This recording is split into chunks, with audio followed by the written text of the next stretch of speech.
भद्रक जिला बंत ब्लॉक गणिजांक सेवा समवाय समितिर सरकारी धान मंडीर शुभ उद्घाटित होइछि।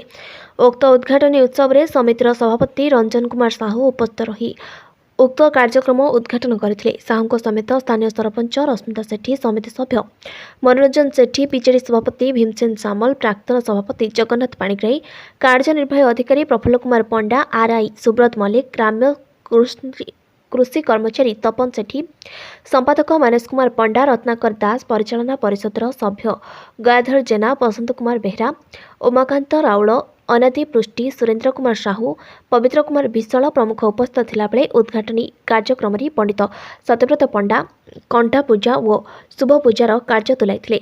किपरि चाषी उक्त मंडी में सठिक भाव में निजर धान बिक्री कर उपस्थित अतिथि मैंने कहते। उक्त कार्यक्रम परिचालन में सनातन बेहरा, दीपक कुमार पारिक, नृसिंहशरण नायक, गणेश प्रसाद दास, भीमसेन दास, मनोज कुमार घड़े, शरद बाहालिया प्रमुख सहयोग करथिले। प्रथम दिन में 3 जन चाषी पाखी 150 ऊर्ध्व धान क्रय कर सरकारी धान मंडी खोला गणिजांगे कौन कह मु जगन्नाथ पाणिग्राही गणिजांग सेवा समवाय समितिर पूर्वतन सभापति। ये वर्ष 2023-24 खरीफ विपणन वर्षर गणिजांग आज मंडीर शुभारंभ करा जाउछि।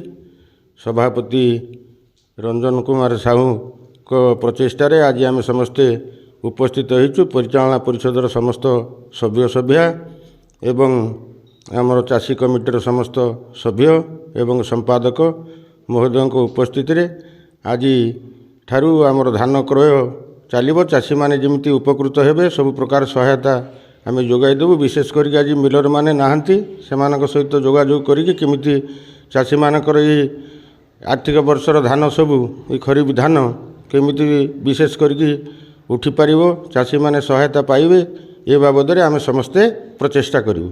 चाषी कौन माने स्वतंत्र सुविधा कौन रही धान उठाण चाषी मानकर सुविधा माने मुख्यतः हूँ मिलर ऊपर निर्भर करुच्ची। ता भितर आम समस्ते प्रचेषा करूँ कि जोगाजोग करके ऑफिसर सहित ARCS CSO समस्त सहित जोगाजोग स्थापन करी केमिति चाषी माने विशेष करके असुविधार सम्मुखीन न हे से प्रति आम समस्ते यत्नवान हेबु।